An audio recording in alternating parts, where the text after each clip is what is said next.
You are listening to the Enormocast. Hey folks, before we get into this gigantor episode of the Enormocast, perhaps the longest single episode I've ever posted, we're talking Rogan territory here.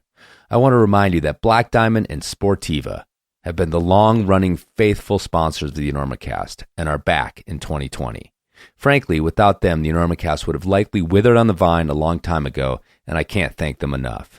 BD and Sportiva really believed in the podcast before podcasting was cool, and surprisingly, they never seemed to think I'd go too far. So when you pony up your hard-earned money for new gear, which you should do once in a while, just remember that the climbers at Black Diamond and Sportiva listen in, laugh, cry, and believe in this thing the same way you do. And supporting them supports the Enormocast. Okay, clear your afternoon schedule and buckle in for TAPS 2020.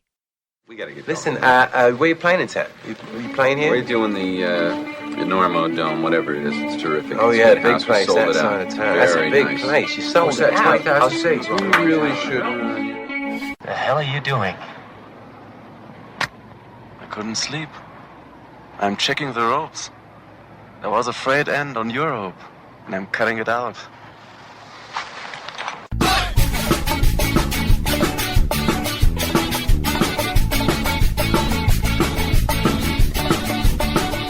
Bad weather. Now or later, anytime. Today's show is brought to you by Black Diamond Equipment, with support from Maxim Ropes. And the fine folks at La Sportiva. And don't forget our charter sponsor, Bonfire Coffee. Go to bonfirecoffee.com and enter Enorma at checkout for a discount on great coffee and to support the Enormocast. And now back to the show.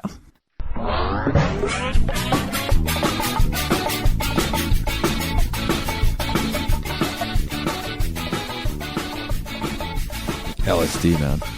Fuck you up strong.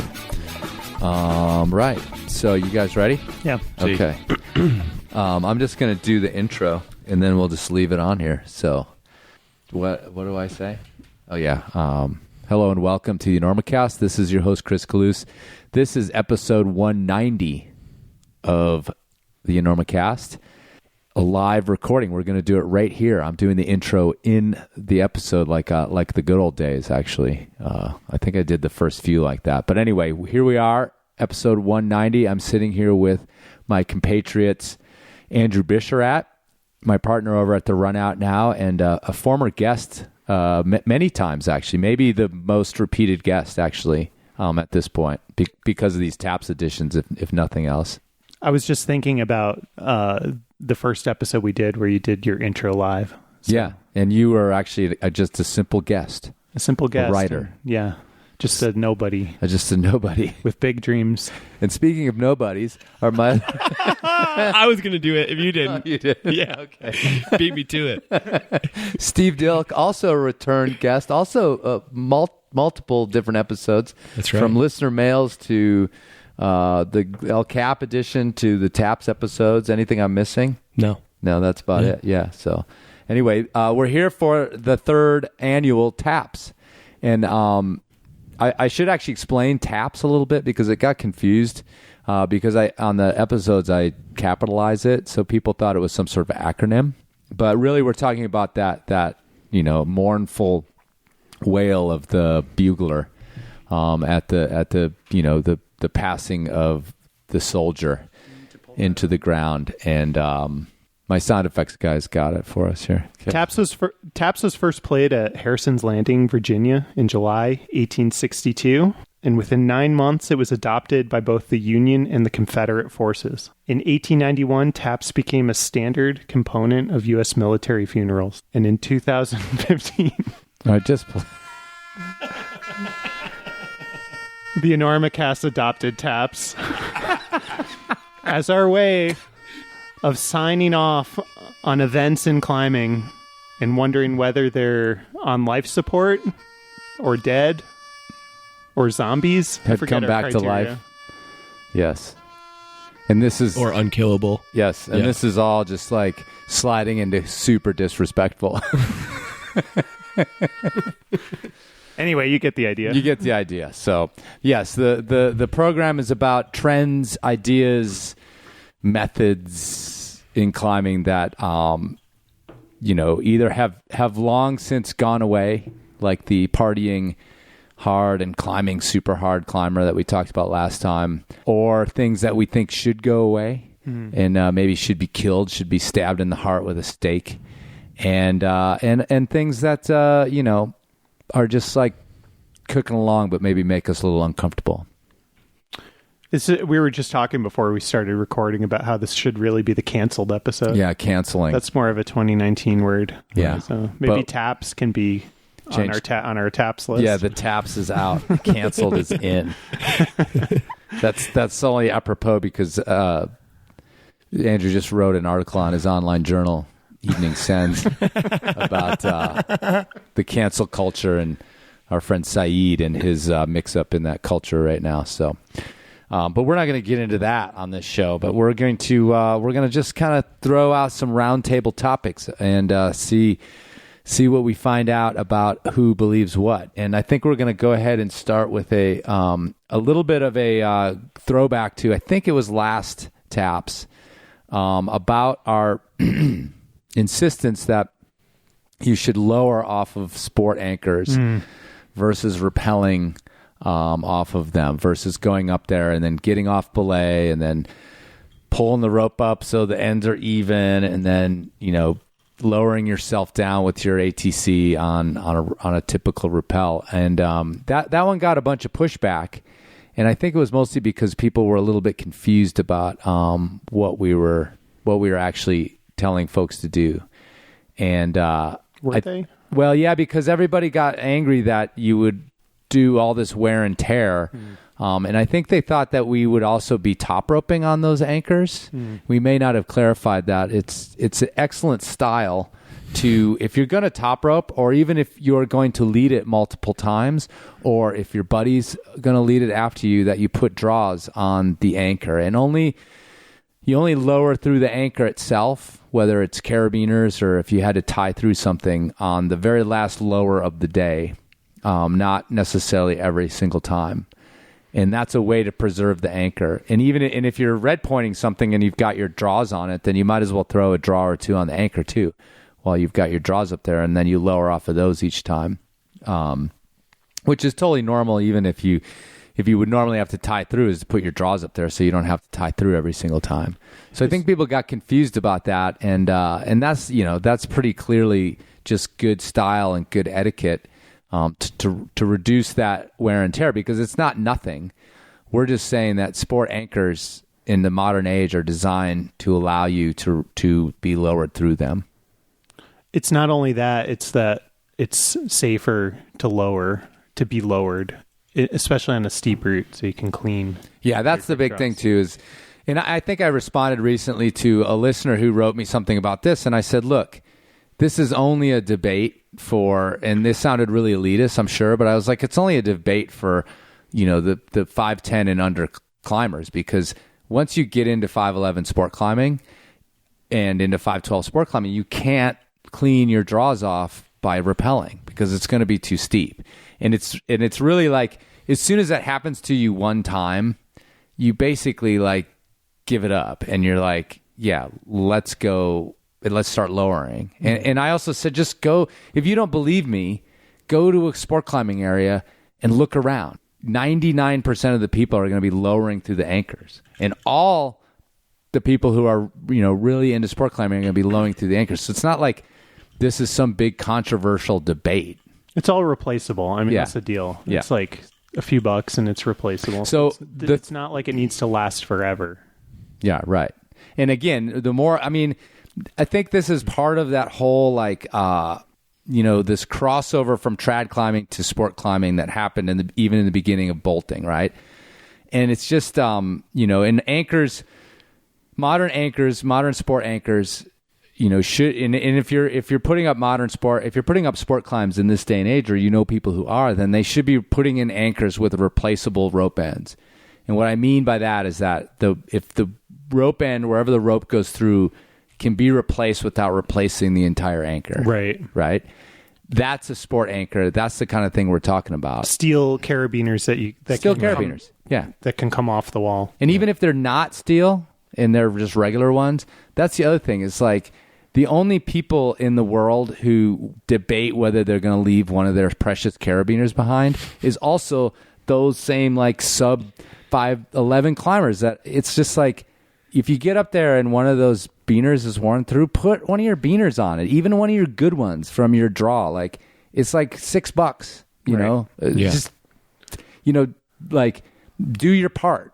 And that's what I also told this person. I'm like, look, if you have to in your brain do an equation that, let's say, every 20 routes you lower off of, you replace a beaner somewhere. Maybe not on any of those routes, but you just have a steel beaner that you bought that you paid like $11 for because the steel ones are more expensive.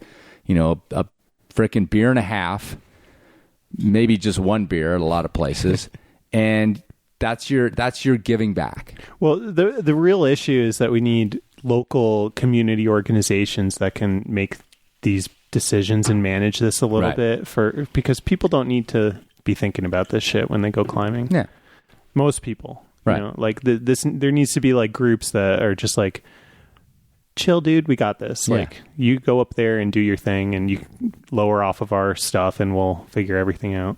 Yeah, but I mean, it goes way back. Like, Boone Speed never rappelled off a frickin' sport climb. Boone 30 Speed's years never ago. rappelled. Yeah, exactly. So it's like, this isn't something new, you know. We're not like, you know, it's just like this whole revelation. It's just strange that it even is. But you still go and you see people just like getting worked.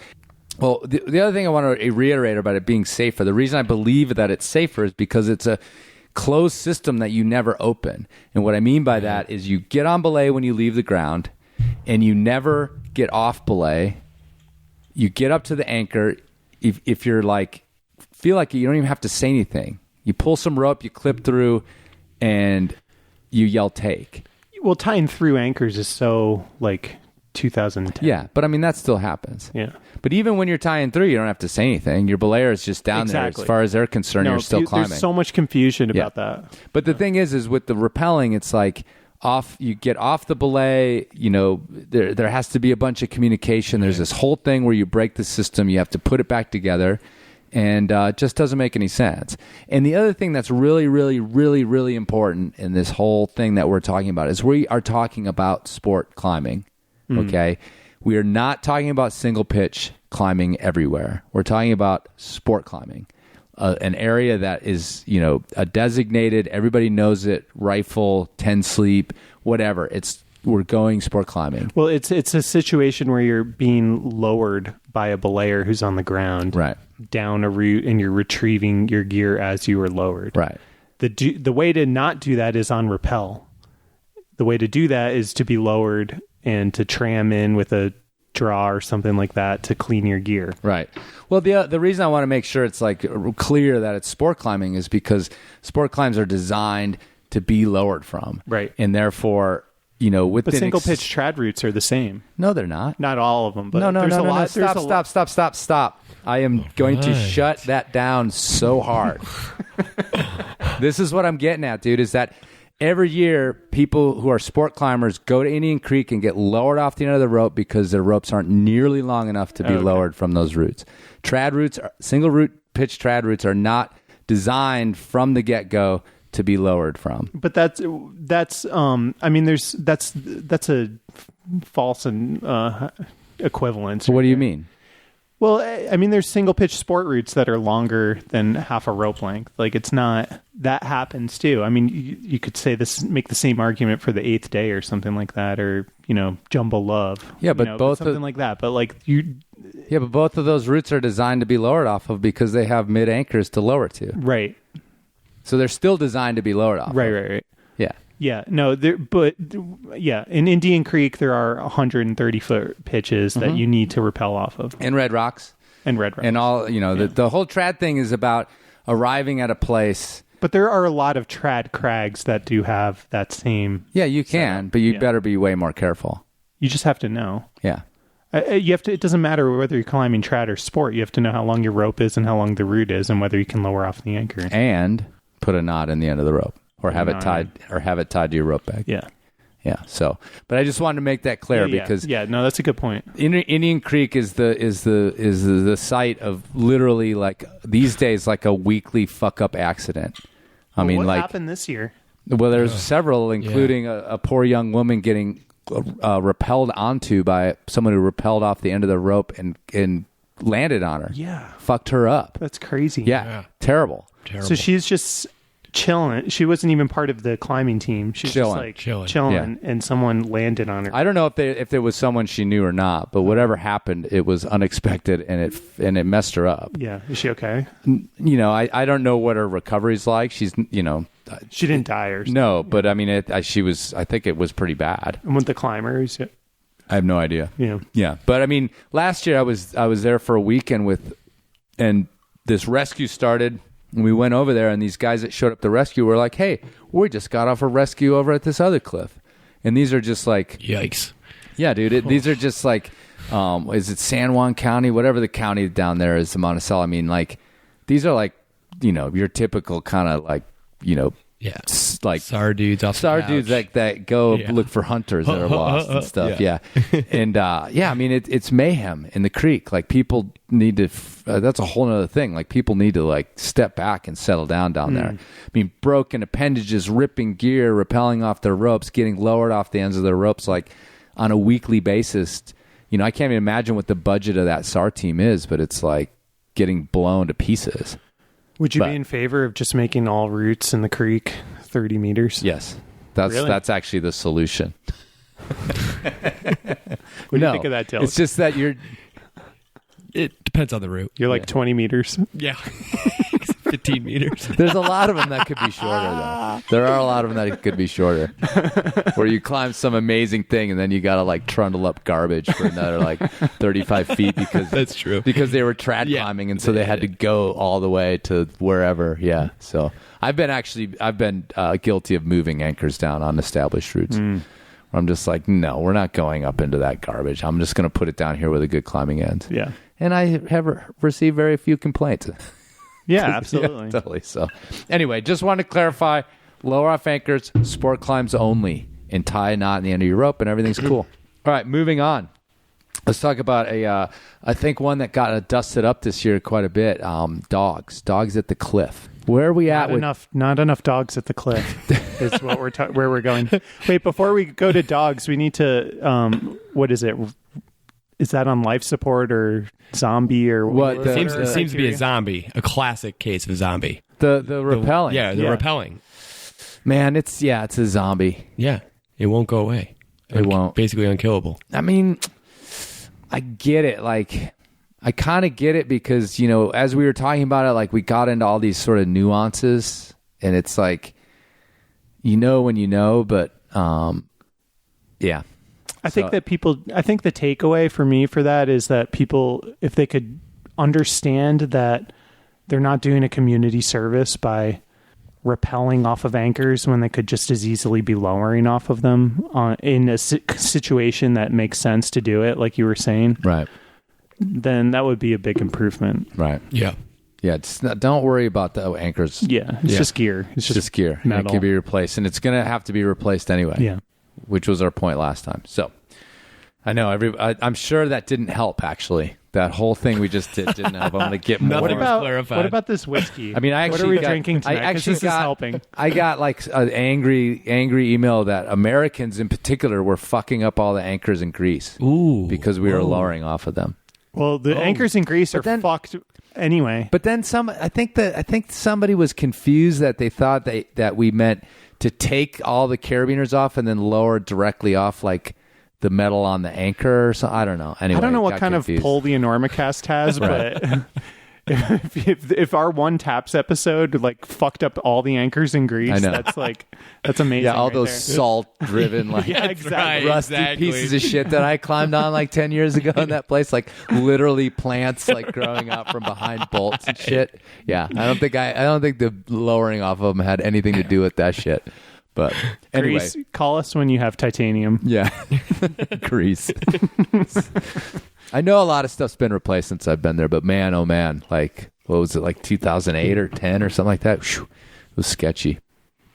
They hadn't figured out the salt interacting with the limestone with the metal kind of thing. Well, no one had it. It was like a new frontier. Yeah, totally. So anyway, let's actually take a break and talk about our sponsor. We have a special sponsor. I've never done that really in the Enormocast where I stop in the middle of That's true. That's true. And talk about the sponsor, like some mattress sponsor or something. Like what are all the big ones? Of course, MailChimp and shit. Yep. Coming to Enormocast Rocket 2020 Ads, MailChimp ads. No, we're not talking about MailChimp or mattresses or socks or mortgages. Mortgages. I'm getting a little taste of that mortgage business. There you go. But anyway, we have a whiskey sponsor for this particular episode. Hell yeah. Yeah. So the folks, and I think it's actually a little bit of a royal we situation over there at Brooklyn Distillery in Brooklyn, New York. I think it's one dude mostly, although like the Enormocast, he refers to himself as us. I'm sure he's got some guys working for him or some gals working for him too now, but it seems to be kind of his show. Anyway, listener of the Enormocast has provided me whiskey out of gratitude before, and I hit him up and said, hey, why don't you sponsor the Taps edition? Yeah. He thought it was a great idea and sent over some bottles. So we're drinking a Brooklyn Distilling bonded rye and corn whiskey, and made in Brooklyn, New York, and it's delicious. It's quite good. Taste that American oak. I did the American oak barrel. Yeah, it's got that vanilla notes in it. Yeah, it's really good.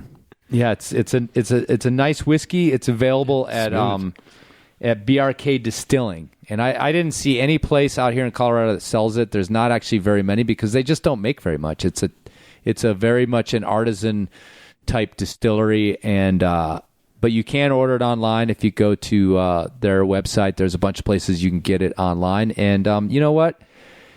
When it comes to a few of these vices in our lives, you just don't want to fucking save money on whiskey, coffee, what else? Like, just that's it. That's pretty much it. Yeah. And the other reason, even if you're not a whiskey person, the other reason to get a bottle like this is if a whiskey person comes to your house and you bust this shit out, you're going to make their night.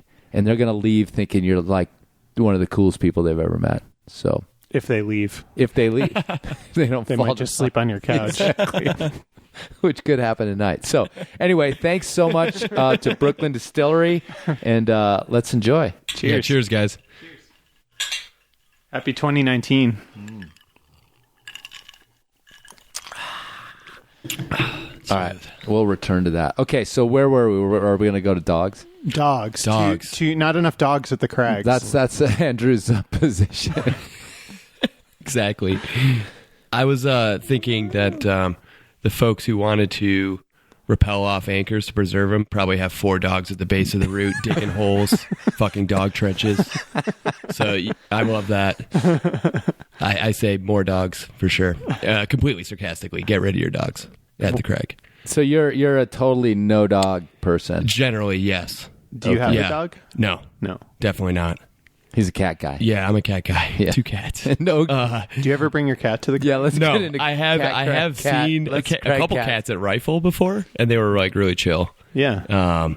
For me, I would say the 2 things that are most infuriating about dogs at the Crags are the interference of dogs, i.e. noise, just incessant barking, or literal like eating your shit and fucking with your gear. It pisses me off.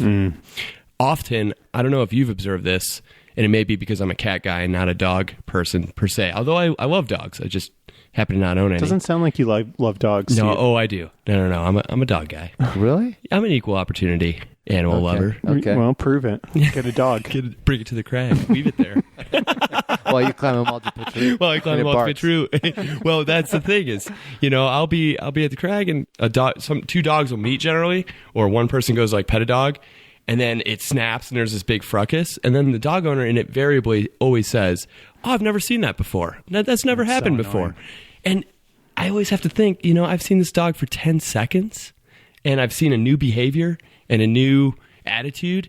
And you, the dog owner, you're picking up its shit. You're with it every single day, day and night, and you've never witnessed this, this is complete trash. Yeah. No, it's not normally like this, is the line. Yeah, right. There you go. He's not normally like that. He's not normally like that. Which is implying that there's something wrong with you because he's finding you to be disturbing his scene. Right. That whole like dogs can sense evil kind of thing. Right. So yeah, that's usually the line. Yeah. Dogs can sense evil. Evil people get bit by dogs. Really? That's it. That's it. just it. Yeah, if a dog has bitten you, you're a fucker. So actually, to make clear, Andrew is a dog owner, and I am a dog owner, sort of. I like A caretaker.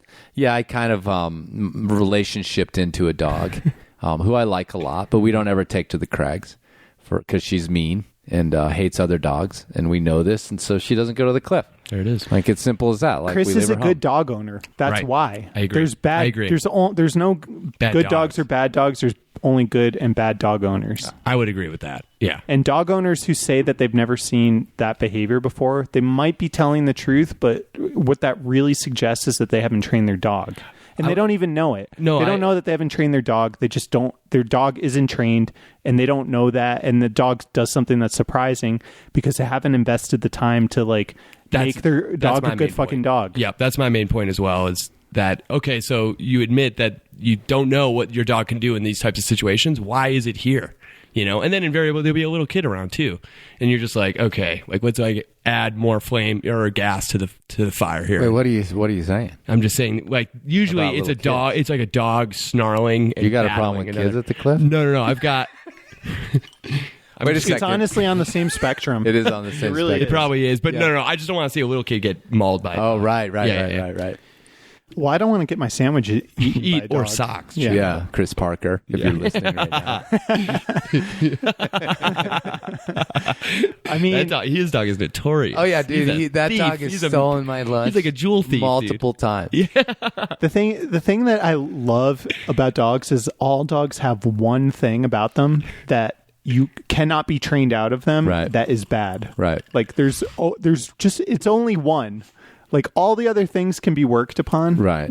Like the whatever it is, but there's always just this one thing that whatever that dog is, he cannot help himself from doing. Right. And he needs to do that thing. And no matter how good of a dog owner you gonna are, happen. it's going to happen. Yeah.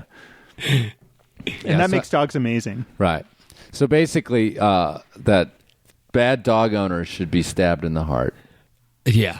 but dogs at the crags are tolerable, you think? Well, responsible dog ownership is tolerable. Right. Yes. If you let would your agree. dog just run amok, Right.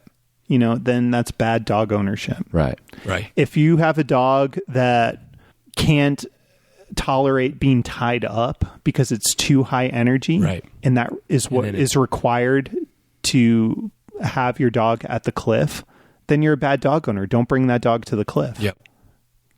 That's like if you have a dog that likes being outside and is like chill and likes hanging out with you, and you can spend some time paying attention to the dog, giving the dog what the dog needs, doing some climbing, that's a good relationship right there. If you can keep the dog out of other people's shit, the dog's not like annoying people, then you're doing a pretty good job. But if the dog like has that one thing where, it just has to like eat your sandwich or piss on Your robe. on your pack or something, then you can try to manage that as best you can, but inevitably that's going to happen a few times a year. Right.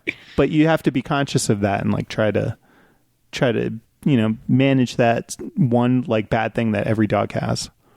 Well, I think that the rise of sport climbing Yeah. and bouldering has also meant that the rise of dogs and climbing, because you can try and it's actually really, we joked about it a second ago, they're really annoying when you like someone goes and does a multi-pitch route and their dog's tied up at the base like barking the whole time. Right. But it really wasn't conducive when climbing was multi-pitched and these adventures that you would go on, and the whole like being close to the ground, staying on the ground thing has really meant dogs. And it's like, I think that personally, I just think that it's a little out of control. Like, any given Sunday in Rifle or in Indian Creek or whatever, like any crag has like more dogs than people. It's sometimes, and it's just, it again, like as good as you think your dog is in isolation, you put them around like 10 other dogs, you have no idea what's going to happen. You know, it's like a kennel.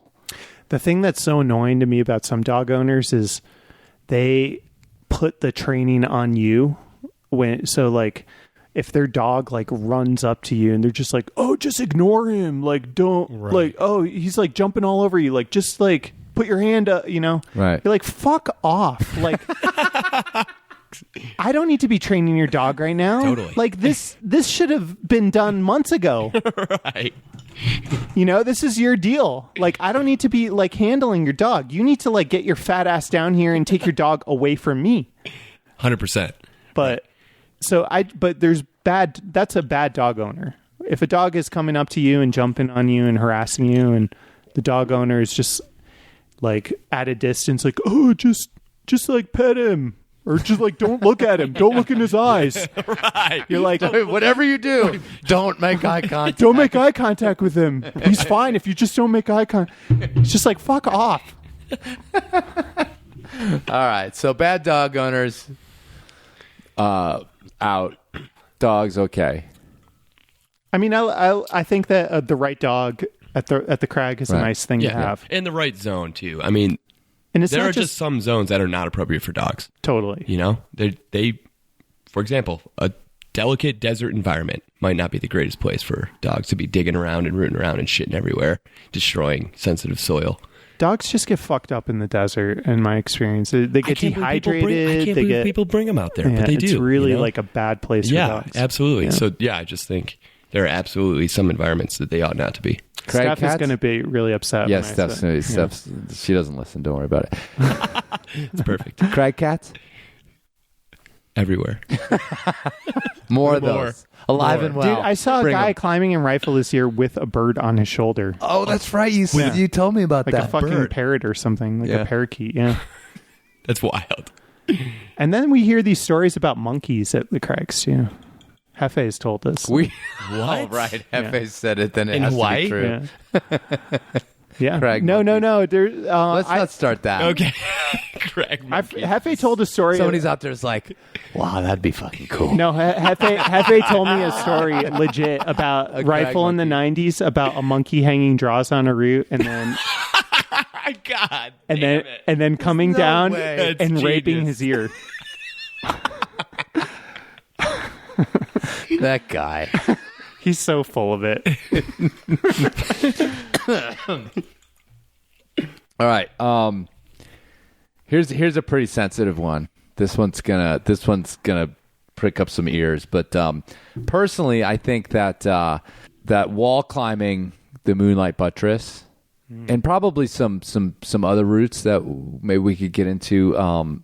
It should be put out to pasture. I think that one in particular it's actually like the level of free climbing on that is becoming somewhat pedestrian. And if you go up there to free climb that route and somebody's up there wall climbing, like I don't know how many of people climbing, I know. you mean? Yeah. Like going up there, wall climbing, hauling the whole thing. Yeah. Have just been like completely shut down because they run into some people like screwing around on some pitch for 3.5 hours. And so anyway, I'm just putting it out there like Dunsky, like right next to that route are actual aid climbs, like literally like within like 100 feet on either side are actual aid climbs that are still wall climbs, climb the same exact formation that you can spend weeks on if you want to spend on. But it's like the Moonlight Buttress is a cragging route nowadays. It's no longer like a rare thing for multiple free climbing parties to be on there. And even if they're not freeing it, like it's just not a place to be hanging on cams anymore. No. Right. Yeah. Besides the damage that it does, and it does do more damage than free climbing for sure. And so I'm just putting that out there, like it's over, man. Find something else to wall Moonlight climb. Buttress is an obvious one, right? Like don't do that as a wall or aid climb, and also don't aid climb. Yeah, but also let's not go there. Yeah, that was an old. I think that's an old one. Yeah. But what else? Like because I feel like that's where it gets interesting. Like the Moonlight Buttress is like so within so many people's realm of free climbing now that it should just be off limits to aid climbing. I mean, where does that go next? Is like the Salathe next on the list? Like, I don't think it's there yet, but it's getting there. Yeah, I mean that's where it starts to get interesting for me. Is like where is that distinction, and is it a function of the overall, abilities of free climbers and what people are doing, or is it just like, is there a hard distinction that you think can be made based on grade, or what are the criteria for determining something to have made that transition from aid to free route? I mean, my gut feeling would just simply be like a group consensus. If there's majority of groups are going to try to free or move as fast as free as possible, as opposed to aiding and starting ground up with the intent to aid it, then it's over. It's like a just simple democratic decision. Yeah, but it's not. I mean, but climbing is never like that organized. Right. So you're absolutely right in kind of wondering what those details are. And while you were saying that, I was just like, no, it's impossible in a way. Right. But you just like I think it's kind of a combination. There's like a tide that's come over, and basically like the Moonlight Buttress is just no longer a wall climb. Just like you wouldn't go up and clog up Astroman as a wall climb. It was once a wall climb. I mean, Astroman was originally just the southeast face or something. It was called the southeast face of Washington's Column. There was a point at which everybody just stopped fucking wall climbing that. It wasn't like a group got together, but it was like the weight after of it got all. free soloed by Peter Croft. No, it was long before that. Maybe a free solo ascent of a route should be definitely. But then the Salathe well, not the Salathe, but most of the Salathe we'll call the Salathe / free rider off limits now to wall climbing. It's been free soloed. Well, I think free rider's never really been a wall climb, in its form. But how many? It's like 3 or 4 pitches. Yeah, it's only like 3 or 4 pitches off the Salathe. Yeah. The Salathe it's still really big. I think the weight of history is still behind that, although it's getting thinner and thinner. And plus, even if you're free climbing it, you're wall climbing it in the sense that, a party that frees it in 5 days, they're wall climbing it. They're hauling. It's all the same shit. They're going a little faster, but the Moonlight Buttress is just, it's a day climb. It's just like a cragging. I mean, it's 10 pitches or 12 pitches or whatever it is. Yeah, that's it's a good point. It's over. It's like, it's Dunsky, I mean, if it's like, it's a great place to practice. I mean, that's what everybody says. Well, it's such a great place to practice aid climbing. It's like, yeah, but again, you wouldn't practice aid climb on like Shoon's Buttress. And it's like, which is also in Zion, and it's like it's getting into that category. And there are other things, actual wall climbs, again, like Prodigal Son on Angel's Landing is like a C1 or C2 aid climb. It's like, there's your practice aid climb. It's actually an aid climb. So you're going to actually learn things about aid climbing. Plugging cams up a perfect, 0.5 crack isn't teaching you shit about aid climbing, So it's like, I just think that one, like the weight of it, the tide, the multiple parties on it, free climbing it, is just, it's, I mean, for your own like pride, like don't go aid climb it. What if you want a solo experience and just want to like do a wall as a soloist, and the Moonlight Buttress is your first choice? No, because you're not going to be soloing. There's going to be people climbing all over you. If you want a solo experience, an actual like solo like solitude experience, then it's no good for that anyway. What if you want like a solo experience but you want to talk to people? Bring your cell phone, you're good. I don't know if you get cell in time. Anyway, it's just something to think about. And I know it's like, it's almost like a kindergarten rule, like, well, I was there first, and so if you rock up and see me on my portal edge, like, it's mine. I get it for the next 2 days or whatever, however long it's going to take me. I realize that it's not like a, yes, you in sort of the old school climbing rules. Yes, you were there first. You get to do whatever you want. It's more of I think it's more of a courtesy thing, and also again, like, what is your intent? Like, you want to climb that route? go up there and free climb on it. If you want to climb that formation, there are actually aid climbs on it that you can go and check out. But if you're just going to be in the season and get in everybody's way, I just find it to be just discourteous. It just needs to be in guidebooks and everything else. It just needs to be characterized as a free climb. Yeah, I mean, totally. I think that would make the difference. Yeah. Whatever guidebooks are related to Zion, if it's just like 512, whatever it is, D or whatever it is.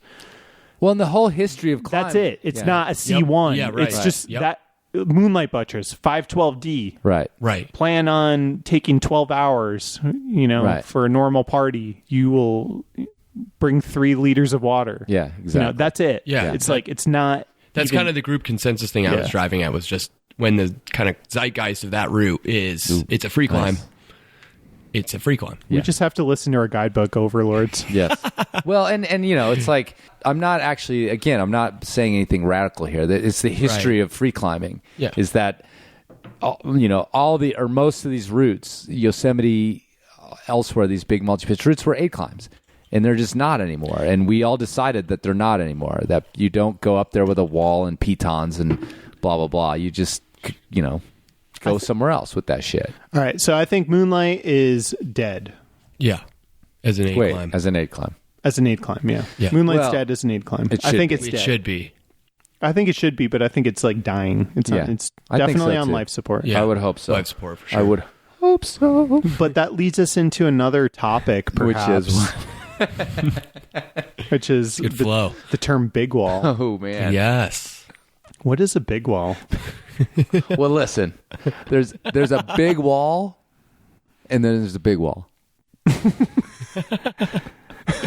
Explain the difference, Coolers. Big wall. Big wall. Big wall. Exactly. Yeah. Like, that thing is a big wall, right? Yes. 12 pitches, 14 pitches, it's 5'11". It's like, you look at it and you're like, that thing's wall. fucking big, right. And it's a wall. But then there's big wall, which involves, multi-day climbing, haul bags, portaledges, the whole thing. That's like big wall climbing. That's what climbers use the term for. Exactly. And like Chris McNamara's like big wall climbing book, like they're talking about all that stuff. Right. Not going out and, climbing a 14 pitch route in 9 hours. Right. That is a big wall. It's not a big wall. Say it again. It's a big wall. I mean, it's big and it's a wall. It's a big. It's wall. a big wall. We're bringing that up because it became like somewhat of a notorious marketing term or something. Yeah, for like sure. That. Like, it was an SEO thing in your Instagram post. Yeah, it was you get more hits and likes and Right. everything if you're just like, oh, big wall climbing, Right. but you're like, oh, is it you're multi-pitch? You're doing a multi-pitch route. It's not a big wall, right? I don't know. It's a weird distinction. Well, it isn't. But I think.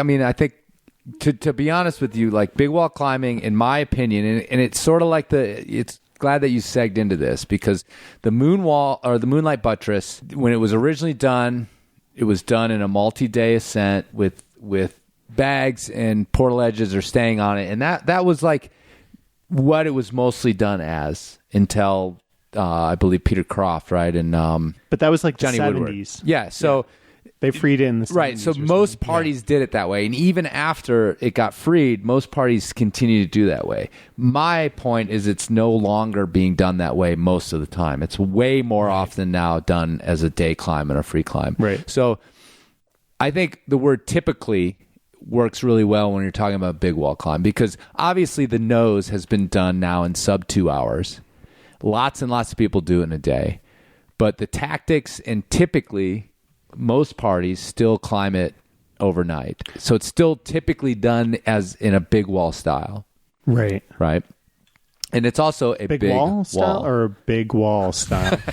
It's a big wall, and it's also a big wall. So I'm really confused right now. I know, but that's the problem, is it's like you all know what it is, right? I don't know anymore. I just know it's a big wall. Yeah. Big wall.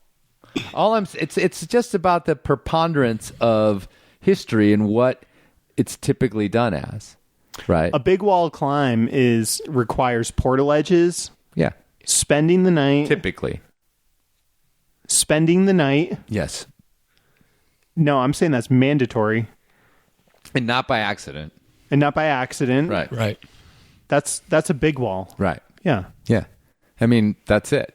That's it. Otherwise, you're multi-pitch climbing. You're just you're doing a big route. Yeah.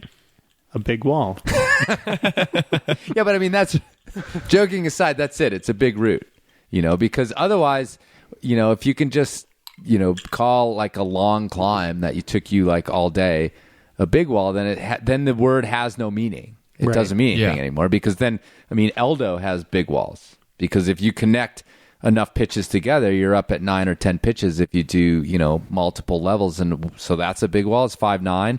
Took us 9 hours. Yeah, we'll call it a big wall. It's like, no, it's not. You didn't, that's not the style you did it in. It's like a style. Okay, my question right now is, if Tommy Caldwell leaves his dog at the base of the nose and climbs it in 2 hours. Yes. Is he a bad dog owner? Yes, he is. Yes, he is. That dog's barking the whole time. I don't think he comes down the other side and from the east ledges. He goes, "Oh, he's never done that before." Tommy Caldwell doesn't have a dog. I know he doesn't. You need a dog, Mr. Caldwell. Those kids are growing up petless. That's right. It's no way to live. Maybe they do. I don't know. You never hear about their dog. Yeah, they could have a hedgehog. That's true. So anyway, I don't know. We just have to the use of big wall needs to be tampered down a little bit. And it's just, it was a result of Dawn Wall and Free Solo. The word big wall just was good SEO on your posts. It's not good SEO on your posts and it seems to be good marketing. Right. Yeah. That's sponsors. what it seems like. Sure. Yeah. Everything was about big walls in the last couple of years. Yeah. Still is. Yeah. It's like Mount Everest. It's kind of like something that non-climbers can understand. Right. As being awesome. Right. Non-climbers love portaledges. Yeah, fucking love them. They fucking love portaledges. They're just astounded that you would do that. It's just so crazy. Yeah. Just the most extreme thing. It totally is. You just hang there sleeping. Right. Yeah. How do you shit? Which also carries over to Everest too. You get that too. How do you shit up there? How are the dogs? What are the dogs doing at Camp 4? That'll be the day, dude. The dog on the portaledge. You got to haul that dog up. Right. That's a big wall.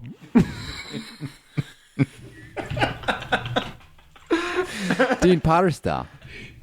Yeah, Dean used to. Yeah. What was that dog's name? Willow? Whiskers? What was that? What was Dean's I think it was dog? Willow, wasn't there something like that? It wasn't Wispy? Willow, but it was something like that. Yeah. And he used to freaking Whisper, that's it. Yeah. He used to base jump with that dude. Yeah, he used to base jump with Whisper. Wonder where Whisper is now. Well, he someone email me and tell me he went with his girlfriend after. Yeah, right. Okay, good. After Dean died. So I don't know if Whisper's still around or not. I think he or she would be. She sounds like a she, Whisper. It was a cute dog. Yeah, totally. Good dog, his too. little goggles on. Yeah. Remember he had goggles That's right. on? That's I remember Base that picture. jumping? Yeah. Base jumping dogs? Alive and well. Yeesh. I don't think so. I don't think so. I would either, think actually. Dean was the only one. That was who the did only that. one who did Yeah. that. Seems extreme. Yeah. Where are we? We're done with Big Wall. I think I think people are still going to be confused by that. Yeah. So maybe that's going to be one of our zombie concepts that'll never die. But Or just the marketers will hang on. You just want to tap, you want to tap into that Big Wall juice. Exactly. It's hard not to. Well, exactly. big bucks. Yeah, that's hard not to. And the kind of funny thing is that within climbing, it's not that big of a deal.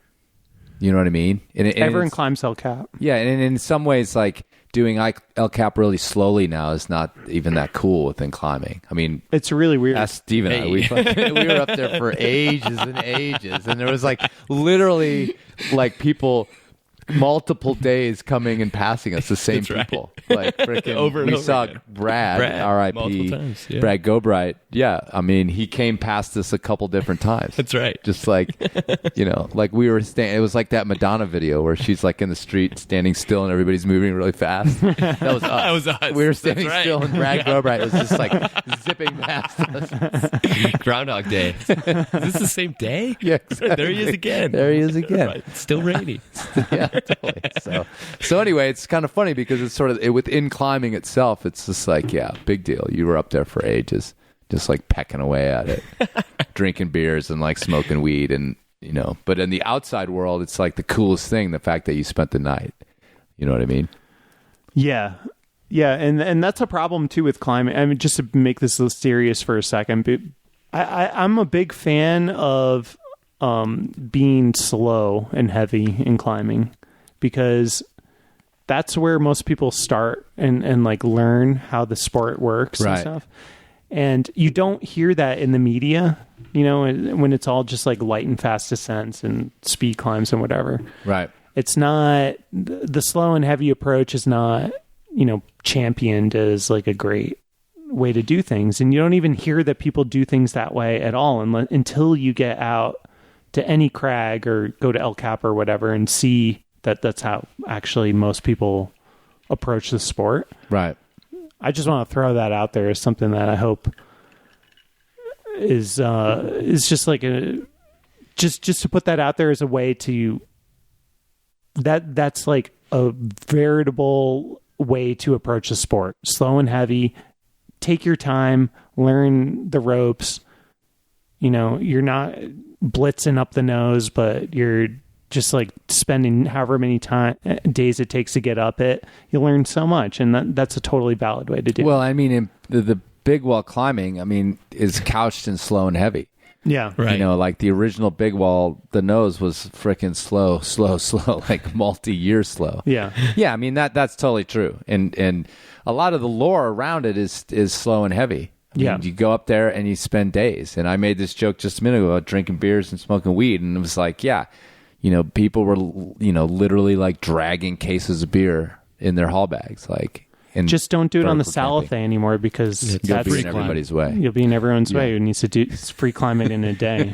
So yeah, that's totally true. You're right about the program, about like everything's trying to go fast, and it's like going fast is literally killing people. It literally is.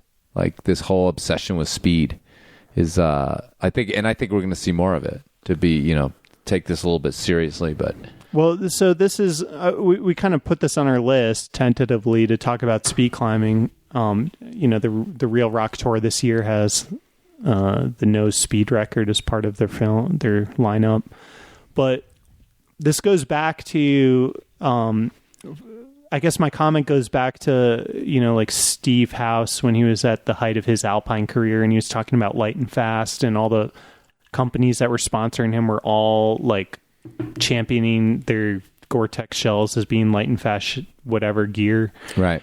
And it was just like a big deal at that time. And it was just like, hold on a second. There's a completely great way to interact with the mountains, which is bring a tent, bring all your food, bivvy all the way the fuck up your route, and enjoy the moonshine and the stars, and like have like a cool experience with your partner that is slow and takes a long ass time and is heavy, whatever. That does not get translated into all of the, the ads we see in the climbing world, the stories that make news, the films we see. But that's like a completely valid way to approach our sport. And that's where that comment comes from, is take the slow approach, especially if that's where your skill level is, because the light and fast people and the speed climbers are at a different level, and they don't need, they've paid their dues. They've done the slow and heavy way, and that's where they are. But yeah, slow and heavy is like it's totally valid and a good mantra, I think, for a lot of people to adopt. So do you think that speed climbing, and actually when you brought that one up, I automatically went to the frickin' Olympics. So did I. the whole speed climbing thing, which is alive and well. But in a couple of years, we're going to stop worrying about. It's going to, at least in the Western sort of zeitgeist, it's to take your word from earlier. Sure, is going the Gestalt. There you go. That's not the same though. Is I don't think it is. Okay, but anyway, a milieu, if you will. I think like we're gonna forget about that again because they've changed the format. But that's neither here nor there. The speed climbing thing, I feel like it may be the Real Rock, the sub 2 hour nose thing. I mean, that's actually probably put a little bit of a nail in the coffin of that whole game. At least trying to break the record. Right. Yeah. You know what I mean? I mean, I guess you can go for personal bests, but personal bests don't drive people the way the all-time record is. Yeah, no, I think the nose record hit a bit of an apogee, and there's not going to be... I don't know. I mean, like, I don't know. I mean, I don't know what the next generation's going to do, but it seems to be very close to the limit. Right. There's like a physics problem of moving matter from one point to another. Yeah. That just it takes time. It's like quantum physics, you know. Unless you can like do some sort of quantum ascent of the nose where you like appear in two places at the same time. There's a wormhole that we discovered through Texas Flake. Exactly. It reduced our. We actually arrive at the top before we've left the bottom. Birdwell found it in 68. Right? Just in time to feed drop my it dog. He took a shit down there and dropped an acid dip. And then he found the went pile in. of shit on the summit. He knew it was the same because there was a cigarette butt in it that he'd accidentally swallowed.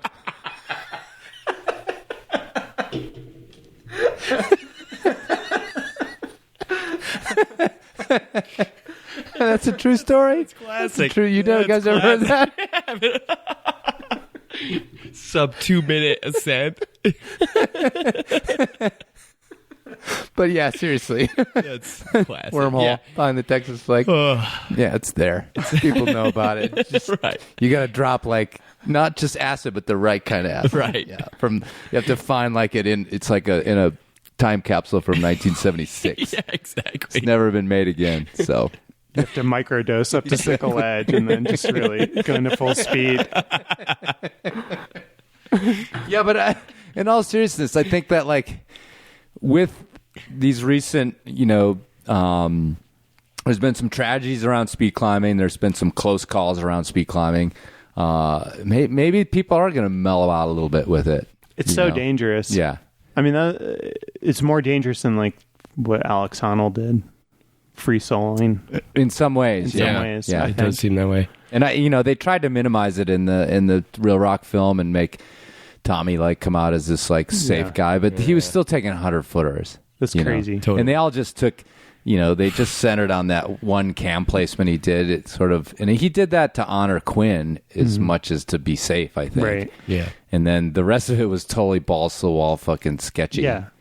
So, yeah. But I don't know. I feel like there's maybe it's a little bit on life support. And thanks to that nose record, that's, those two guys doing that, like who's going to step up to try to beat that, So, and that may be a good thing because as they point out in there, what other people were doing, and in this case, Brad and Jim, but even other people were doing, it was getting pretty sketchy, and it's probably the nose hadn't seen, I don't think it's seen sort of a really big, specifically going for the record speed climbing accident, but it was probably inevitable if it just kept banging it out like that.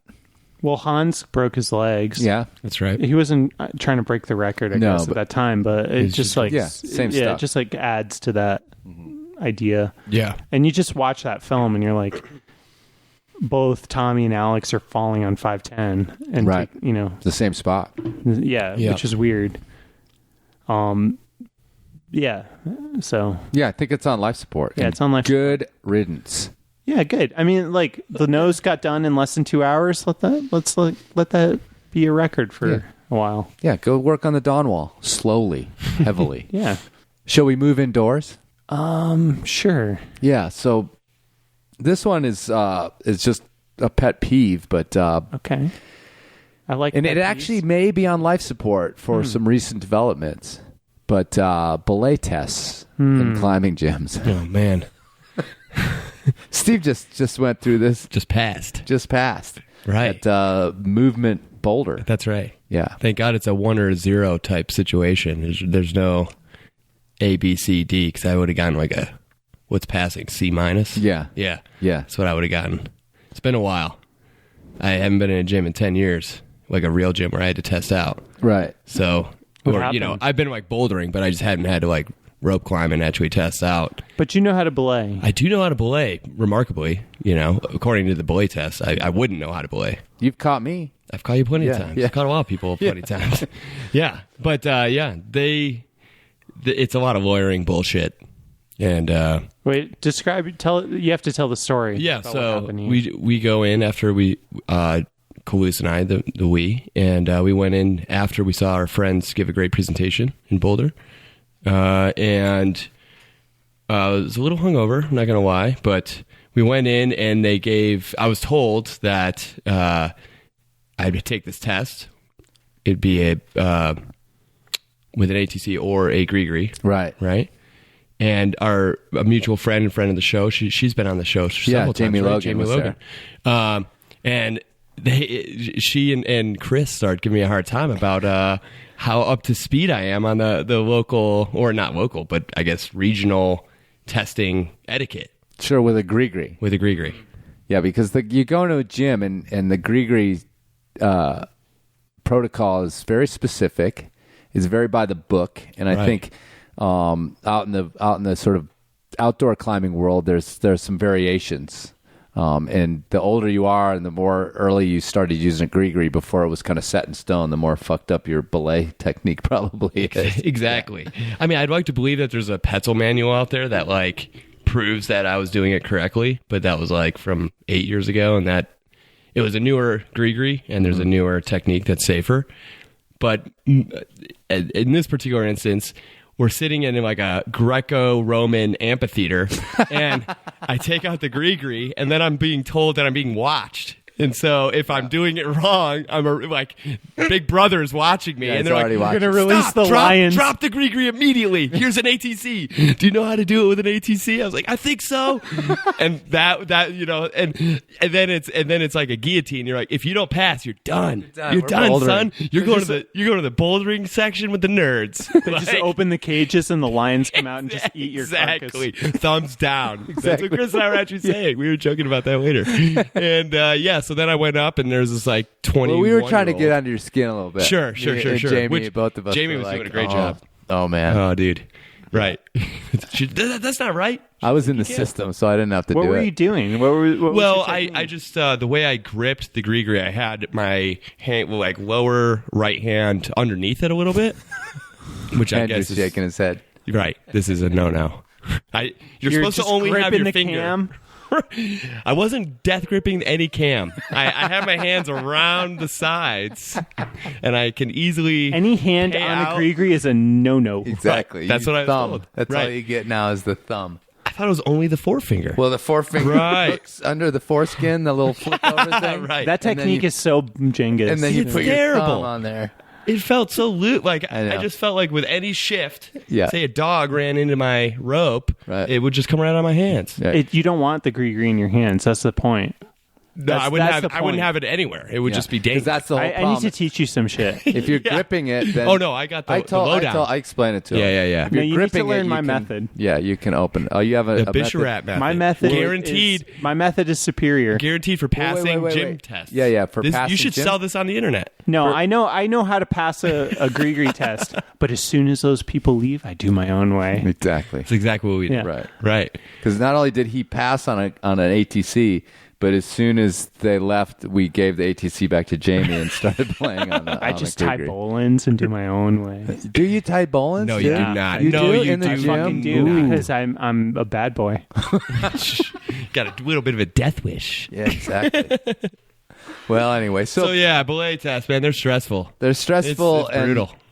I mean, I try not to fall into like the old guy, fucking like, you know how long I've been climbing, motherfucker, dude. But it's hard not to when like Oh, it's some so half funny. Yeah, the dude stoned was, like, 21. teenager Right. is like Totally. getting up in your grill about testing your ability to catch someone if They're they so fall. funny.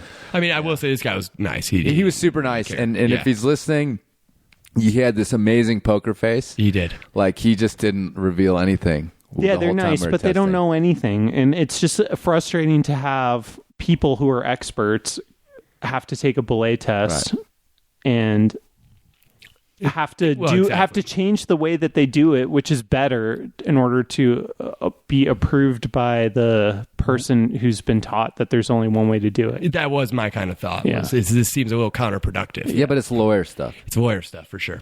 Yeah, it's your people. It is my people. Yeah. Yeah. What's It's the all deal? about I mean, liability. like, can we just get rid of belay? Get rid of insurance companies. Yeah, I don't think That's we what can get it rid is. of belay tests, but Well, you sign a waiver, right? Right. And but the that's insurance won't insure the bouldering gym if they don't have a test in place. A standardized, a standardized. That's it. That's all it comes down to. I would think so. I worked in a gym In LA. in LA. Yeah, baby. And I was a belay tester. Hello. Holy shit, the enemy. Oh, you guys didn't know that, did you? You didn't even thought of it until Motherfuckers. now. No, I had no idea. Exactly. God so damn it. I was the enemy, and here's the thing: is yes, you are testing. At least in my opinion, in the way I did things, you are testing their actual ability to catch somebody, but you're also sort of taking the temperature of who this dude is and whether or not he's going to be like you and just like turn around and start. You knew. I would have known that you were going to start tying in with your bowl in as soon as I walked away. I could tell just by the way you were looking at me. And so you could get you couldn't necessarily fail somebody that was like giving you the creeps, but you definitely, in that interaction, you could be like, all right, I need to keep an eye on this cat because he's or she is either just got taught in the parking lot, which was, again, obvious, like a mile away. Okay, their buddy just taught him in the parking lot because we actually had and I think a lot of gyms have a strict, like, you can't come in and like spend 45 minutes teaching your pal, Right, how to and do then this. take the test, which is what I was getting when you guys were down in the amphitheater. No, too, and totally. I was like, you guys are going to get in trouble, but maybe Right. they don't have Lions that are policy. gonna come there. out. Yeah. You knew that when that happened. So, it was just kind of like a taking of the pulse, if you will. Yeah. Which I think maybe is arrogant on my part, but it was definitely like, all right, this person is good, but, and regardless of what they did, you knew as soon as they picked up the carabiner. Yeah, you could just tell if someone knew what they were Or they're doing. trying to tie in. Yeah, yeah. I mean, honestly, They're figure eight, and you're literally like, they're like, you don't know how to open that gate, do you? Yeah. Yeah. right. And anybody else is just like bam, bam, snap, snap. And this was like pre or just around the Grigri time. stage. It was coming in, and we were actually having trouble with the protocols because the lawyers hadn't gotten on the Grigri quite yet. Right. I actually love belay tests because I never know what kind of person I'm going to get. Yeah, totally. And they're just like so interesting. Like this one dude, he was just like, all right, no back stepping, no back clipping. And I was just like, no back stepping? Like, Kind of hard move. He's like talking about back stepping step. behind the rope. yeah, that's what he meant. right. But I was But just he like, was using the wrong term. huh? Yeah. Like I can't like back step? Yeah, totally. How am I supposed to climb this what? side of the ladder? Yeah, I just didn't know. Like, Well, you know what I found to be the most embarrassing thing was, and maybe I got tricked into this from Jamie, was the calling out. She was like, make sure you say on belay and climbing and climb on. climber And- commands. and then I So wasn't climber having none of commands. it. No, you said nothing. You responded to nothing, and I kept saying it over and over again and over again and over again, and you said nothing.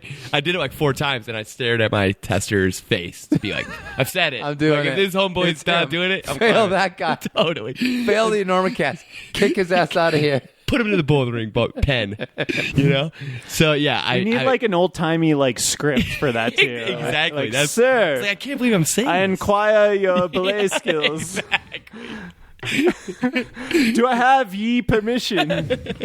So I was just hearing about something that like one giant conglomerate like has purchased 90% of the gyms in the country we're or going something Monopoly, like that. man. Amazon. Yeah, so if that ever happens, Bezos. and there's been like some pushes with the American Alpine Club to have a universal belay test, And I posted something on the Facebook page, Enormocast Facebook page, and it got as many comments as anything I've ever posted, pretty much, because people are like sick and tired of this whole belay test thing, where they go to and they show up a year later and they they don't have do it again. They don't have their fucking zip tie or their card or like whatever little jangly thing that they put on your harness to show that you know what you're doing. Right. And they got to redo this stuff. And the AAC apparently tried to come up with some card or something you could just walk in and be like, boom, I know how to belay. Scarlet bee on your lapel. Yeah, exactly. No, that's if you don't pass. If you don't pass, that's exactly. You get branded on your forehead, dude. That would have really made me sweat. You had to wear like a cable knit sweater with a giant cape in the back. B. You're bouldering with a cape. Exactly. So look at that loser. They know if you try to sneak into the bouldering area or into the rope climbing area. You gotta wear the cape. Gotta wear the cape. Whose cape is this? There's one on the floor. It's that guy. You're like struggling with the green. Shit! Anyway, I think the lawyers or somebody shut down this whole belay test thing, like a universal belay test thing. But now that all these gyms get networked, I just don't see why it couldn't be done, because you waste so much staff time. Yeah. If the place is busy and that was the deal. Like it was one dude. Yeah. And he's got to abandon the desk to go give us like a 15-minute belay test. Like, it doesn't, resources and money-wise, it seems like it would be easier to do some database of a universal test. And yeah, maybe it expires. Let's say it's like every 3 or 5 years or something like that, in case you lose digits on Everest or whatever and you can't do it anymore. Driver's license style. Yeah, but it just seems like it would be a better use of resources than having your staff have to multitask on a busy day when every monkey needs a frickin' belay test. And that's also why they're so strict, is because they don't have time to sit there and instruct you and have some sort of nuance to. It's like, no, you just failed. Right. Like, I got to go back. I got to go back to the desk because there's like 30 kids lining up for a birthday party, and it's time for me to get on board with that. So a universal check system, modern computers, internet-based, cloud-based, whatever you want to say, just seems to make sense to me. And then, I mean, the next step is obviously a robot that can belay you. yes, exactly. And then you don't even need a partner. It has a pleasant face, and maybe you could go out for a drink afterwards. I think they have that in Japan already. Exactly. Oh, for sure. There's no doubt about it. That would change the sport of climbing. Exactly. If I didn't have to climb with people, I would be such a better climber. That's true, actually. Although your belay bot has a camera to make sure to capture all your ascents. Yeah, that's so right. Exactly. No moral lines. Yeah, exactly. Right. Uncut footage of your ascents. Right. This is a good idea. In the brain of the because that would cure all these pro climbers maybe lying about their ascents problems too. Belay robots. That's right. With cameras that download to the cloud. And then there would also be like all the footage of you just yelling at your robot, like, lower me, not that far, not that fast. Damn it, Android. That's where the Terminator comes from. Rock hits it in the head, the eyes turn red. That's where it started. John Connors has to come back to kill your belay robot. I paid a lot of money for this thing. You don't understand.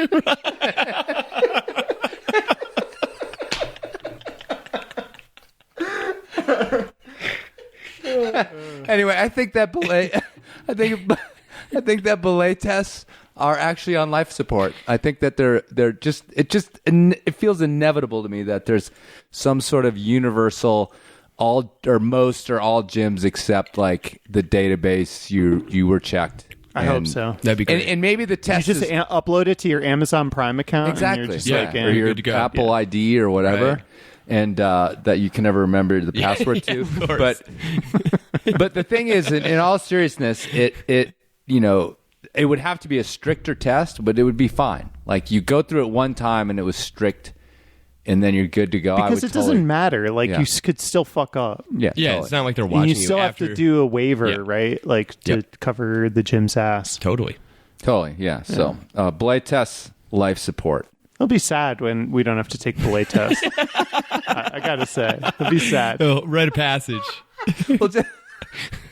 Because it's so Just going funny. under an alias. It's so funny. Just going under an alias. People and who give belay tests don't know what the fuck they're talking about. They really don't. Yeah. Like most people. Well, and then I always like the tratty guy that wants to like talk about how it's a little different outdoors. Now, if you were outdoors, Yeah, you would do it this way. But we're not outdoors. If you're getting into an argument with the person giving the belay test in a gym, you lose. You're losing at climbing now. Totally. But a lot of times they want to it's all about a signifier about who they are. How sweet they are. Yeah. But you should, if you know what you're doing, you should be able to just do whatever you want them to do. If I was a belay tester, you want me to belay this way? Okay, whatever. I'll belay this way. It's like it's not that big a deal. Like you should be able to do that to beat the test. If I was a belay tester, everything I would say would be like, yeah, but when I was on the free rider. The free rider exception. Yeah, exactly. This thrown out at every single. Dude, the diamond is at altitude. So you don't belay and the gree faces this way. A rifle, just don't even touch your gree. Just leave it dangling loose. Exactly. Yeah, right. Point to and mime an undercling with your hand above your head. That's how it's done. All right. That was fertile fruit right there. Belay tests. Belay tests. I didn't think that was gonna be a topic. What should we do? Stuff sacks. Do you have something you want to talk about with that? Stuff sacks are something that bugs me so much. This isn't really a climbing thing, though, is it? Well, it's an outdoor gear thing. Okay. I hate that outdoor companies have their tolerances set on their stuff sacks at 0. So whatever gear it is you buy, like a harness or a sleeping bag or whatever jacket, it is. Yeah, jacket. Yep. The fucking stuff sack you're supposed to put the gear in is set at the manufacturer default where it's vacuum packed into it. Just make it bigger. Right. Just make it bigger. All of us want it bigger. Right. We all want it bigger so we don't have to fight our stuff sacks to put our gear away. Just make it bigger. They just want the dimensions small on the I don't placard. care. That's exactly it. I don't care what they want. I want my stuff sacks bigger. It is a climbing thing because where I've encountered this a lot of times is actually on big walls, on a portal edge, cold hands trying to stuff the last ounce of sleeping bag into the tiniest stuff sack in the world. You're just up on the moonlight buttress, trying to put your stuff sack away. Because there's a line of free climbers. There's free just, climbers waiting below to you, get- and you're trying to put your sleeping bag away. And I'm just hold on, you guys, I've almost got it. Then you can play through. I was here first, though. I did get up earlier than you guys did. Just to put my sleeping bag away. Please, just do that. That's all I ask. It's It's 2 extra grams. It's just of material. Just make it a little bit bigger. Yeah. It's the black. I don't want to plug gear on your show, but That's fine. The Black Diamond rope bag that they have, which is just a tarp with no buckles or anything. Right. I love that because there's no tolerance. Just the rope just folds into it and it's sloppy and it looks Right. like shit. I love that. Yeah. That's what I want all my shit to look like. Just sloppy and crappy and not a neat But no, little effortless, though. Yeah, and effortless. right. Yeah, Effortless, right. that I'm Effortless. going for effortless. Right, I don't want it to look like some neat little Yeah, you're not a Marie racer. Kondo Unfortunately. gear thing. I Right. want it to just be a sloppy pile of gear that with that's kind of organized. Tiny stuff sacks are alive and well and are not going anywhere. You're not though. going anywhere, It dude. doesn't matter because they have to show the dimensions to be tiny, is I'm possible. going to rage against this Okay, because this do is it. going to be my pet peeve. Well, start a gear company where it's your whole thing is that our Yeah. stuff sacks are huge. Huge sacks will be my company. Yeah. That's a $1 million fucking idea right there. Yeah, there you we're just throwing that out there. Andrew's looking for investors. Andrew's looking for that was a horrible whiskey burp. But not from the bad whiskey. No, I know. It's great whiskey. Did I mention our sponsor? Yeah, but we can Brooklyn mention them again. Brooklyn. Distillery? Brooklyn? Yeah, Brooklyn. What we figured out was that the name Brooklyn, which is Breuckelen, is actually the original spelling of Brooklyn, New York, when it was the Dutch spelling. Yeah. Yeah. So that's where that comes in. It's pronounced the same, Brooklyn. And, We were pronouncing it all crazy. Brooklyn, and I've only ever communicated via social media with these guys, so I didn't exactly know how to pronounce it, But it's just Brooklyn. Brooklyn, yeah. So check it out. Again, a fine whiskey. Whiskey is not a place to save money. But they're not like expensive whiskeys. No, it's not terribly expensive anyway. $40 a bottle or something. Yeah, 45, 46. I saw a couple different ones, but I mean, they I'd also buy make like 6, 12, 10 yeah, bottles. they make a bunch of different types of whiskey: wheat, corn, rye. They also make gin, and I think that was the original thing that they were distilling. So, Right. anyway, they also are big fans of the show, and while they're wiping out those giant vats, they're listening to the Enormocast. So that's how we all got in touch. So check them out at brkdistilling.com. Don't skimp on whiskey, people. That's just like a recipe for disaster, actually. It's true. So there's a lot of this episode that's funny, and then there's stuff We that, think so, anyway. Yeah, we think so. We've been having fun. But we think about like what's happened in the climbing world in the last year, and that's kind of informed where our ideas for the show go. And of course, we lost like some great people this year, and one of them was Brad Gobright. And one of the things about his death that kind of struck me was, there's a lot of like near misses or like fatal tragic accidents that have happened in the climbing world that have taught us things. Like the story of Lynn Hill, like not tying a knot or not tying her knot properly and falling from 70 feet in the gunks. And, she didn't die, but it could happen to Lynn Hill too. Like check your knot like that. And every beginner rock course since then, unfortunately for Lynn Hill, evokes Lynn Hill as like even Lynn Hill. Well, some of these, like, celebrity accident. That's like a weird way to phrase it, but famous climbers who have done things that either kill them or have caused their close calls are informative in a lot of ways for so many people. I think about Todd Skinner and how he died. Basically, he just like had a junky ass harness, and he should have replaced his harness, and he didn't. And his harness failed, and he fell to his death. There's like the whole thing about his daisy chains clipped to his gear, his belay loop.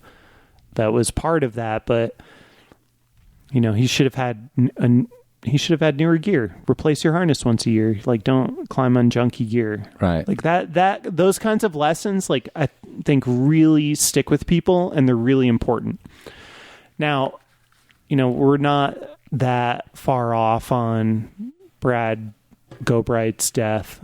So I don't know if this is like appropriate to talk about now, but he was simul-rapping, and they made an error, and he was the one who paid with his life. Weird story, but the topic of simul-rapping is something that Chris and I have talked about in the wake of that, and that's something that I've done, a number of times in the past, and it's always made me feel uncomfortable doing. Like, it just feels sketchy. And Chris, you brought up some great points about it. Like, what is the real time-saving benefit of simul-rappelling? And I think that's a worthy topic to talk about now. Like, we're in this moment of losing one of the best climbers in our sport.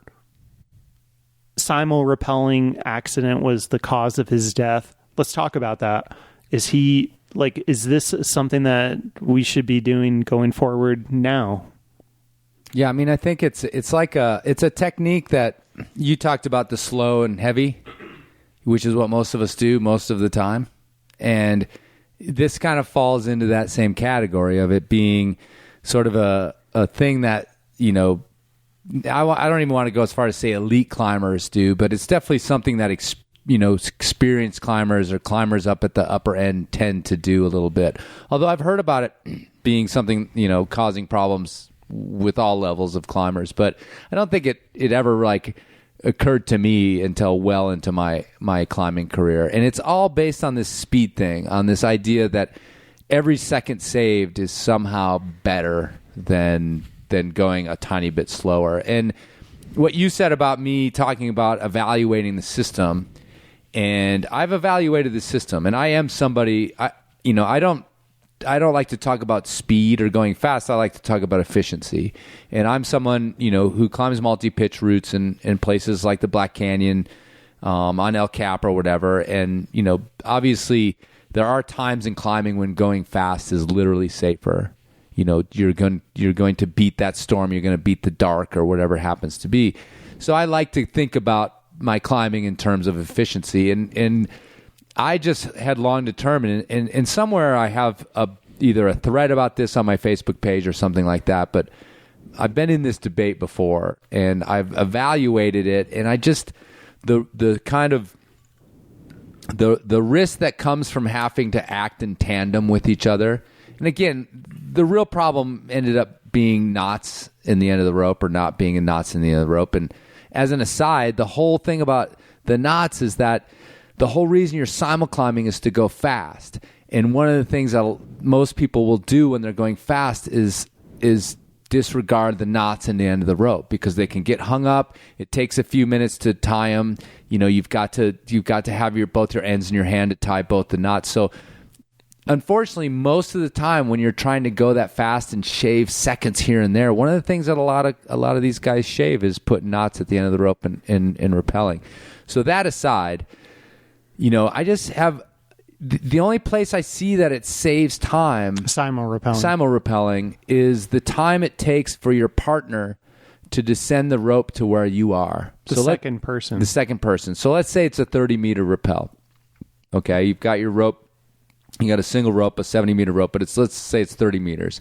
So if you go down first and you're at the belay, the time lost is whatever time it takes for your partner to descend that rope.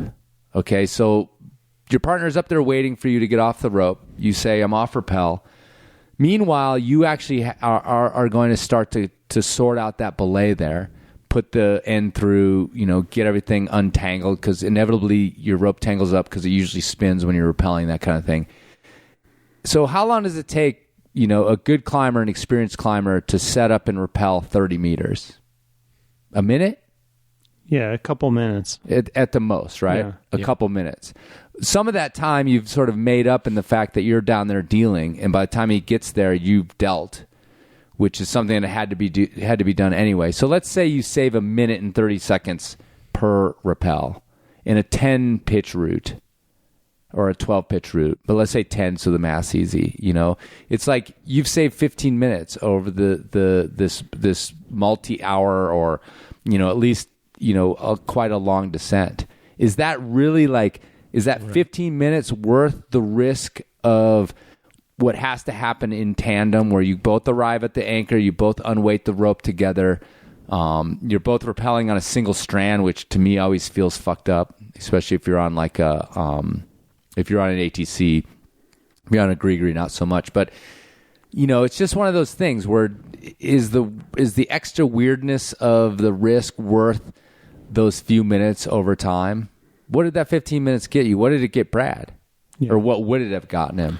Yeah, it seems like it feels like it's faster, I guess. Like you're both going down at the same time. It feels faster, but I think that I hadn't considered the way that you just framed that dilemma until you said it like that, and it's like very much not a lot of time. Like and it's a lot macro more scale? risk, basically. Yeah. It's a lot more risk with not much time. Well, saving. and the other thing is that when you both arrive at the belay anchor together, there's a delay in, it's not like you both snap into the belay and you both come off belay at the same time. Right. There's a bit of delay there, and that's what I'm saying. Like some of the time, when I think about it, when I'm calculating it efficiency wise, you think about, okay, let's say it's 2 minutes for that person to descend that 30-meter rope.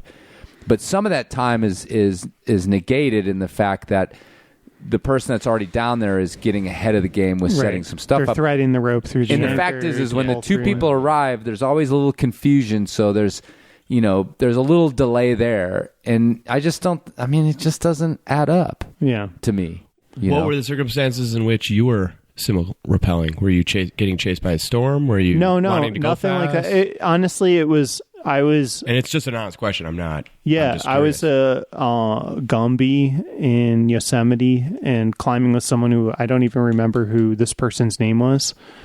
And just, we did like a 10-pitch route on Middle Cathedral or something. And he was just like, dude, simul-rappelling's where it's at. Like, and I was like, okay. Sure. Yeah. Let's do it. And so. Which sounds familiar. Yeah, it's like that was the situation for me. I was like, and Right. it felt faster. I was like, wow, I feel like, it was sketchy. Sure. I was like, Sure. I don't like the fact that there's only one rope in my hand right Yep. now. And I don't like that my life is literally dependent on what that guy boy. next to me is doing. Right. But like we were moving down together and it felt like it was faster. Mm-hmm. I could see the appeal. Yeah, but conceptually it makes sense, right? Like just two people coming Yeah, down it at the same conceptually time. makes you can sense. talk, you can maybe even see each other. You get right to the anchor at the same time. And then, like on the route we were doing, it was like, clean rappels. So Right, you could right. see the rope below Yep. you and you're like, okay, this is like fine. Right. And you could Wasn't see the windy. anchors. So, yeah, it's just like clean See, that's the Yosemite, other like thing. slab faces. So, but the context of it was, just like a partner that I don't have a lot of experience with. I don't even know who this person is to this day. Sure. This happened so long ago. He suggested this. I was open to it. We did it. To me, it felt like faster. It was like a new technique I had learned. I'd never done it before. It was the first time I had done it. And what did you climb? I don't remember. I don't even remember the route. It was in on Middle Yosemite? Cathedral. Yeah, it was something on Middle. I remember it was on Middle Cathedral. Right. And so And I don't remember the climber. I don't Right. remember the route, but it was just like a thing that we had done. But the and- question I have is, was there an external reason to go faster? no, there's Right, no that reason. was my question. There's no reason other Right. than you just wanted to be off the mountain, Right. Right. Which is, then you're like, well, off the big wall. yeah, off the big wall. Exactly. I mean, then you're just like, well, if there's no compelling reason to go faster, like, oh, shit, the storm's coming Well, in. rappelling Right. sucks. Or I mean, we're that's gonna the miss reason. the bus out of the Zion Yeah, Canyon exactly, or whatever. right. Yeah, but I think your point is like very valid here because you're not faster. That's what It's you're not saying. much Yeah, faster, not much right? It's faster. really not much faster, Right. Yep. and it's a Hell fuck of a ton lot more risk. dangerous. Yeah. It's Yeah. a fuck ton more risk. I mean, you gotta like the time it takes to coordinate getting on the rope together, unclipping from the anchor together, all those things. And then, yes, if everything is nice, straight up and down, then okay, like Yeah. I'm starting to get it. But as soon as there's a rappel that's weird, Yeah. a sideways thing where you Yep. have to swing around something, then like shit gets haywire really, really fast. And like one of the things, the Astro Slog descent, which is the descent on the south side of the in the Black Canyon, right? It's for Astro Dog for a bunch of different tag your time, a bunch of different popular routes, and that has some weird shit where there's like one rappel where you have to go and you have to hook your rope over this. The first person has to hook their rope over this. This flake to make the rope go down to the next anchor straight, and then it gets flipped off, and then you pull in your partner, and if someone went down there like, oh, we're going to just blow this descent so fast and got on the simul and didn't know about that and got over there, I mean, it's like would be a super risky maneuver, simul-rappelling, you know, and what did it get you? And at that point, I think making that pitch work, that one rappel work on simul-rappel would eat up all the other time that you possibly maybe had saved. And it just is like, I mean, I'm like getting a little bit like sweaty palm thinking about simul-rappelling that particular descent, for example. Let's talk about real quick. Let's talk about knots in the end of your ropes when you're rappelling a multi-pitch route, because that's an uncomfortable conversation, because we all know what the most safe way to do it is, and nobody does it. Nobody puts knots in the end of the rope all the time. Why is that? Because I mean, I know why, but like, why is that? Well, there's laziness, but there's also a logistical thing that makes it something that people blow it off. And it's simply this, is that if you get down to the anchor, you're the first person down there, you feed the one end through the rope while you're waiting, you tie a knot in that. And that's the one that sort of slithers down, or you gather it up and throw it off. The other one, when you pull it, again, let's say it's a 30-meter rappel, you pull that end, it flops down, it's 30 that end is now 30 meters below you. So to put a knot in that end means you have to pull that 30 meters up, tie the knot, and drop it again. And that's why it doesn't happen. That's why most people don't do it, is because that is a big extra time suck, is to yank all that rope that just flew past you and whipped down there and made that big whipping noise. And now to stop and pull it up, most people blow that off. The reason I don't often do that is because, and it's only in situations where I know what route I'm rappelling and I know how much rope I have and I know where the anchors are. And so the risk to me is that I would be knocked unconscious from like a random rock fall or something and then fall off the end of my ropes. Right. But I know if I have a rope that I know is like, 50 feet longer than I need to rappel to that next anchor, it's a hard sell to me to be like, okay, I'm going to pull up the rope, I'm going to knot it, I'm going to remember not to like clusterfuck myself and like untie the knots after I get to the next anchor. All of that hoopla. That's the where the time saving benefit, like calculus happens in my brain when rappelling. But if it is like one of those things where I'm like, this is a 30-meter rappel, we're on a 60-meter rope, I mean, I might make it, I might not. It's fucking worth it. And I have been in situations where I didn't do that, and I literally had to daisy chain myself to an anchor and like literally came off the ends of my rope because I like fucked it up so bad. And it was like fucking sketchy. I would not do that again. Yeah, like, totally. Well, I mean, if you get... I think all climbers have been in that. Yeah. If you get down like... I think within like 3 meters of the end of the rope, it's so fucking terrifying. Dude, that talk about sweaty palms. Exactly. Just thinking about that is terrifying. But my justification is I almost always use an auto block, which is the prusik on the leg loop sort of brake hand thing. But the that bullshit won't stop you from going off the end. Exactly. Of the right. That's the bullshit thing, is that you will not. It will not stop me from going off. It would stop me in the sense if the above your rope would. Yeah. And the one below would deal with the knocked out or whatever.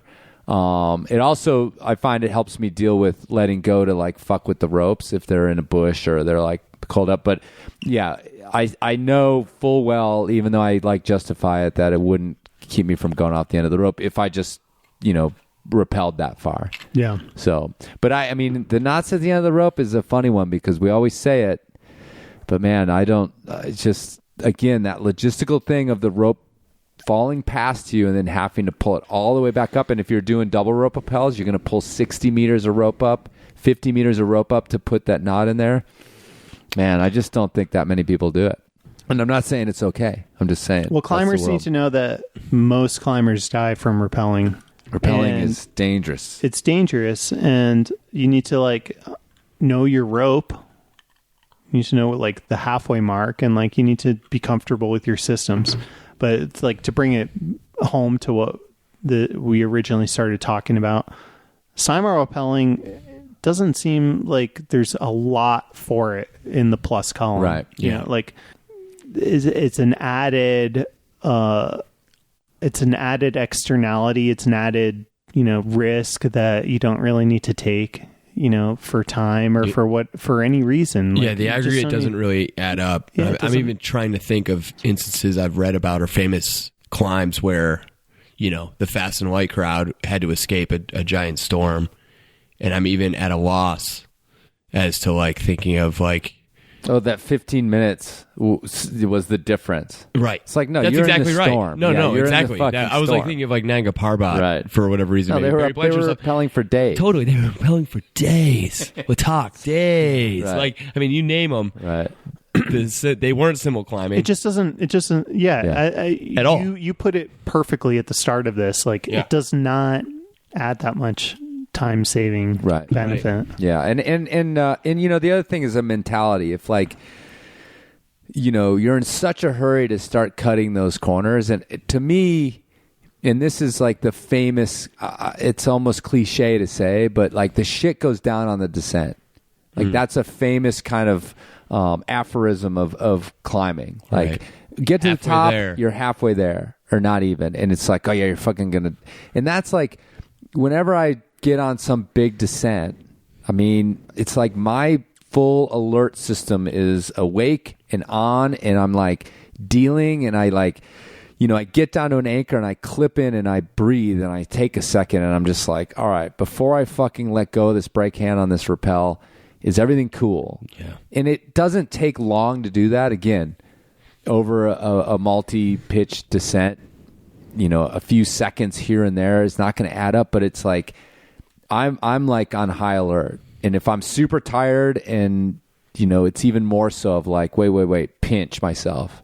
It's like the driving at night where you're just like, no, I got to fucking stay on. And I don't know, it's just like the whole attitude of like, we're just going to take this descent lightly and like, it just doesn't make any sense to me, Yeah.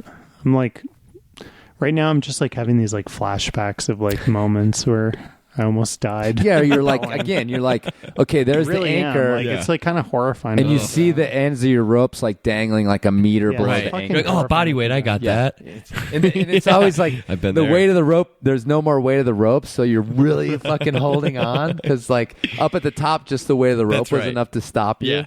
But now all it's the just tension's like, on that hand, it's like, baby. Oh, yeah. Oh, it's terrifying.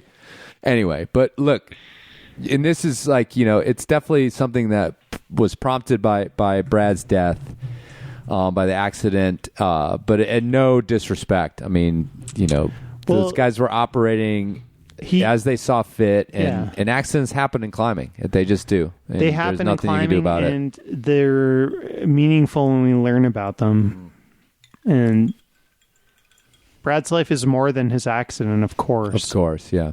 But his accident is meaningful because if there's one person who takes rappelling more seriously because of the details of his death, and that saves their life, that's meaningful. That's like important to. And then that happens. That will happen because Brad was such a famous person, and he died doing something so routine and mundane in climbing. Right.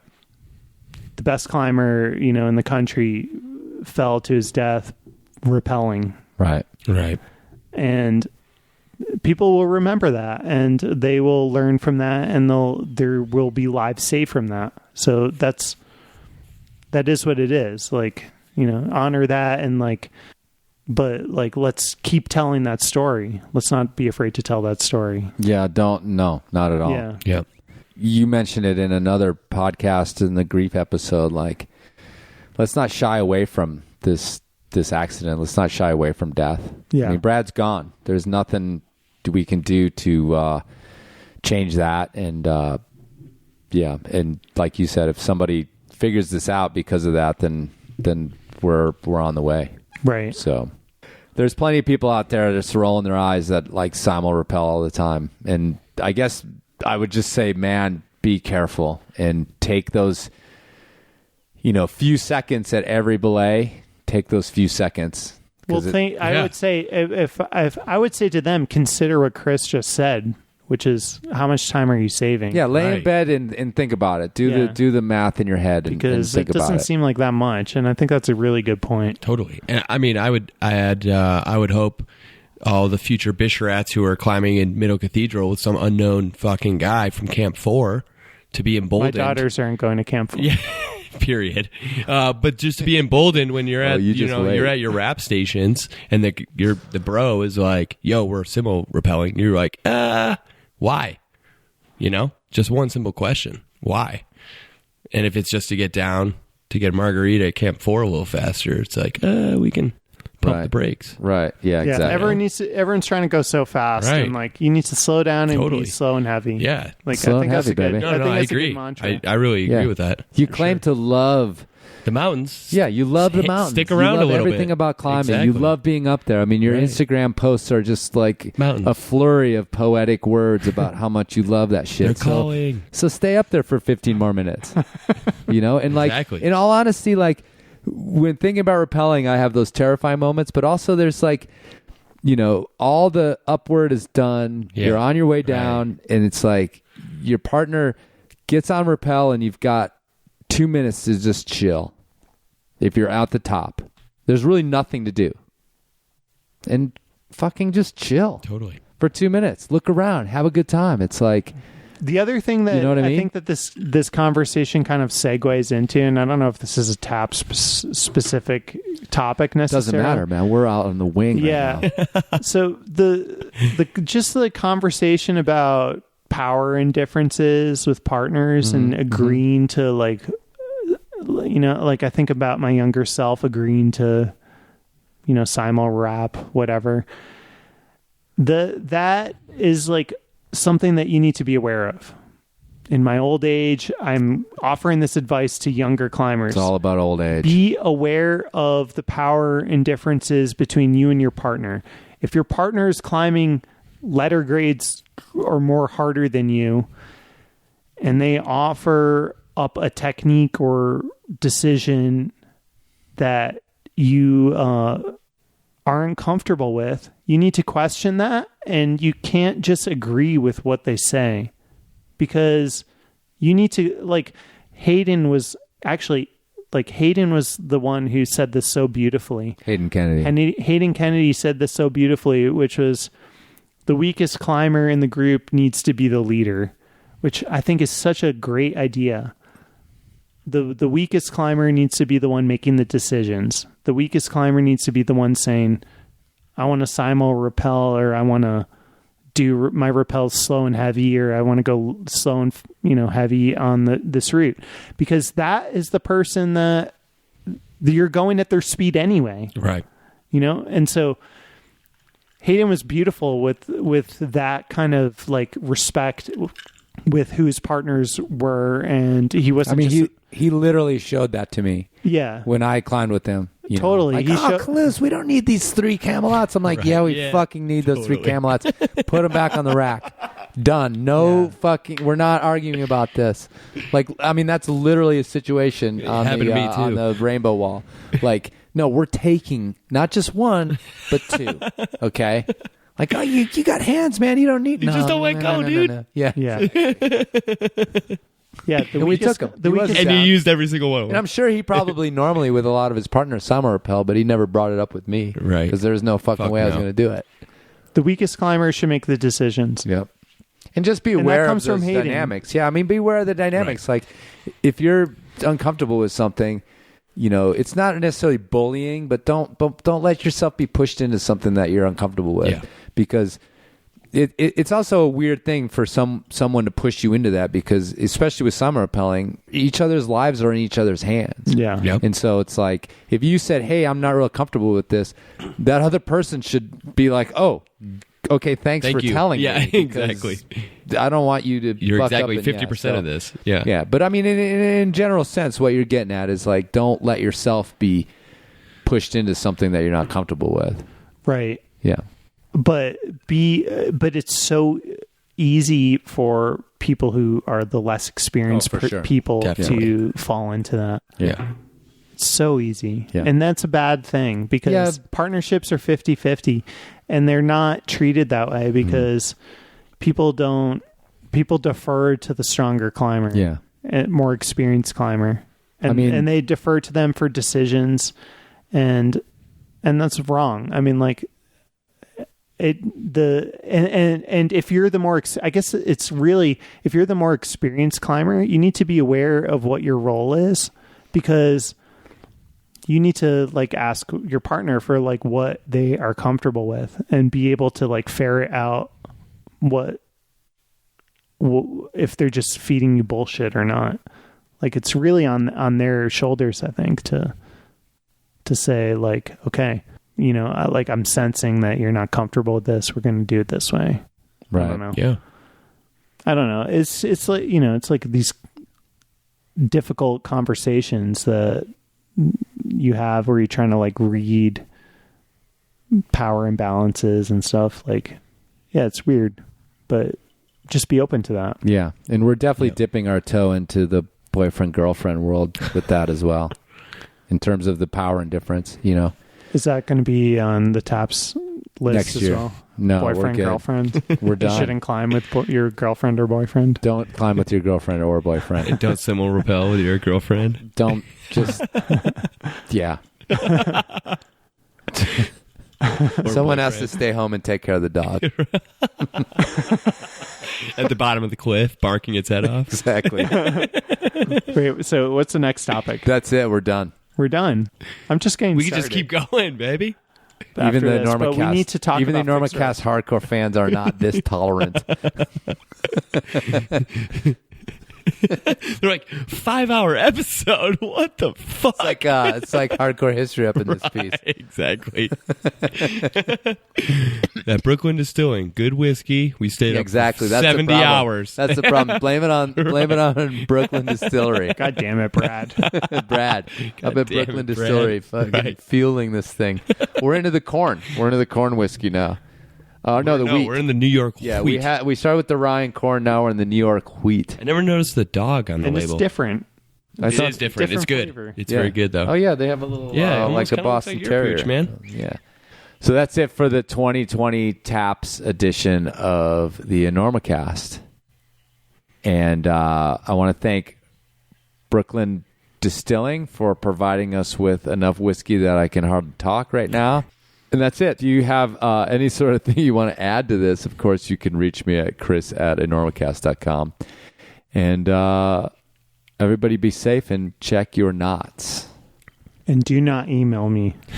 Not Andrew. Go through me. Although you can reach Andrew at evening. Enormocast. No, at Evening Sense. Would you have an Yeah, Evening get him at Sense, his your online journal? live journal. Yeah, my live journal. Just stay off that. Stay off that.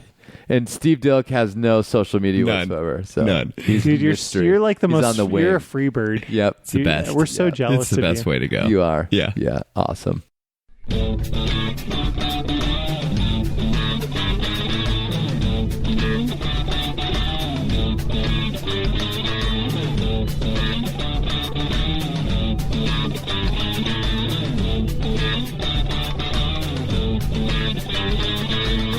Donnie was a good bowler and a good man.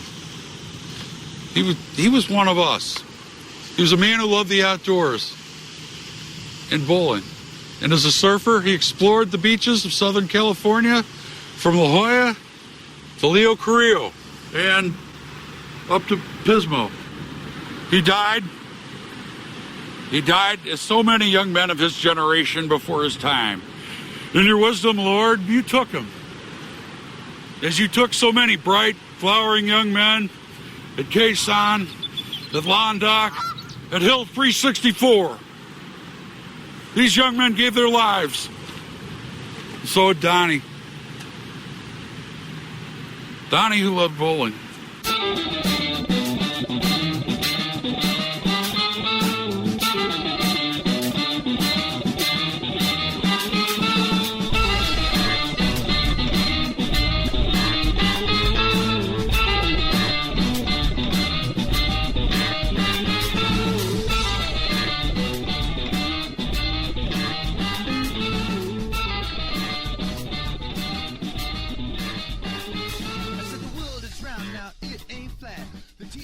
told me that's where it's at.